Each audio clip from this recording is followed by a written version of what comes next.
नमस्कार मैत्रिणींनो, मंजू क्रिएशनमध्ये तुमचे सर्वांचे स्वागत आहे. आज आपण गवारीच्या शेंगाची पीठ पेरून भाजी ही रेसिपी बघणार आहोत. चला तर मग आता या ठिकाणी मी पावशेर गवार स्वच्छ धुवून कोरडी करून घेतलेली आहे. आता ही आपल्याला निवडून घ्यायची आहे. आता आपले ही शेंगा निवडून झालेले आहेत. तर बघा आता मी आता यामध्ये कोणते कोणते मसाले वापरते व कशा पद्धतीने भाजी करते, व्हिडिओ स्किप न करता संपूर्ण बघा. आणि आता या ठिकाणी मी एक छोटा कुकर घेतलेला आहे आणि या कुकरमध्ये शेंगा आपण टाकून घेतलेल्या आहेत. आणि आता हे शेंगा बुडतील एवढंच पाणी यामध्ये आपल्याला टाकायचं आहे, त्याच्यापेक्षा जास्त पाणी टाकायचं नाही. आणि आता यामध्ये आपण 1 चमचाभर मीठ टाकून घेऊया. आणि आता हे मीठ आपण टाकलेलं आहे.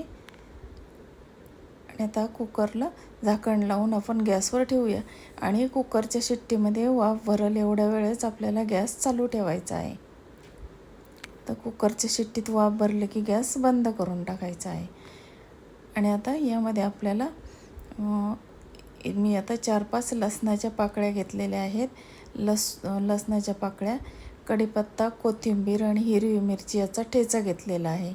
आणि 1 वाटी भरून बेसन पीठ घेतलेलं आहे. चला तर मग आता ही भाजी आपण कशी करायची ते बघूया. आणि या ठिकाणी 4-5 लसणाच्या पाकळ्या आपण आता चिरून घेऊया या. आणि आता गॅसवर मी एक फ्राय पॅन ठेवलेला आहे. आता अशा भाज्यांसाठी आपल्याला पसरट भांड्याचाच वापर करायचा आहे. आणि आता याच्यामध्ये फोडणी करून घेऊया. त्यामध्ये मी लसूण टाकलेलं आहे आणि ठेचा. आता आपण यामध्ये ठेचा पण टाकून परतून घेणार आहोत. तर बघा या ठिकाणी लसूण आपण लालसर झाला की ठेचा टाकून घेऊया. आणि ठेचा पण परतून घ्यायचा आहे. आणि आता त्यामध्ये ठेचा परतल्यानंतर आता यामध्ये आपण काही मसाले टाकून घेऊया. यामध्ये लाल मिरची पावडर, कांदा लसूण मसाला, हळद आणि हिंग टाकून घेतलेली आहे आपण. आता हे सर्व मसाले या फोडणीमध्ये परतून घेऊया. आणि आता ही गवार आपण उकडत लावली होती ती त्या फोडणीमध्ये टाकून चांगली परतून घ्यायची आहे आपल्याला.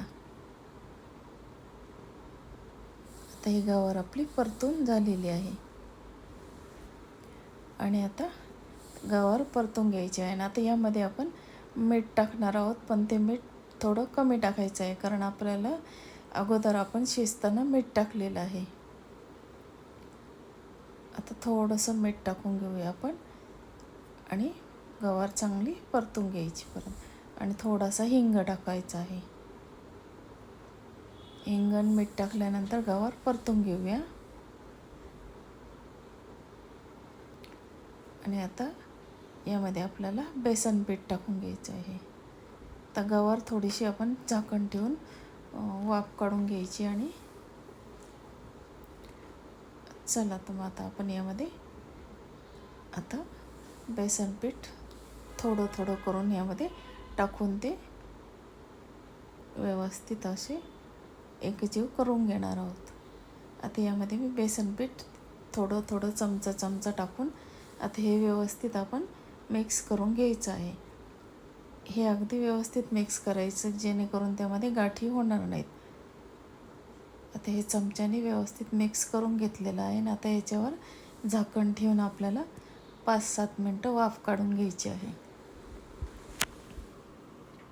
आता याच्यावर झाकण ठेवून आपण वाफ काढून घेऊया. आता आपली भाजी रेडी झालेली आहे. मी ती सर्विंग बाउलमध्ये सर्व केलेली आहे. अशा पद्धतीने भाजी केली तर मुलंसुद्धा गवारीच्या शेंगा या आवडीने खातात.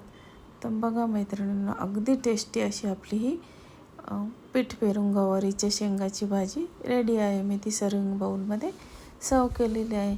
तुम्हाला जर ही भाजीची रेसिपी आवडली तर माझ्या चॅनलला लाईक, शेअर, सबस्क्राईब जरूर करा. आणि तुम्हीसुद्धा नक्की अशी भाजी करून पहा आणि मला कमेंटमध्ये सांगा. धन्यवाद.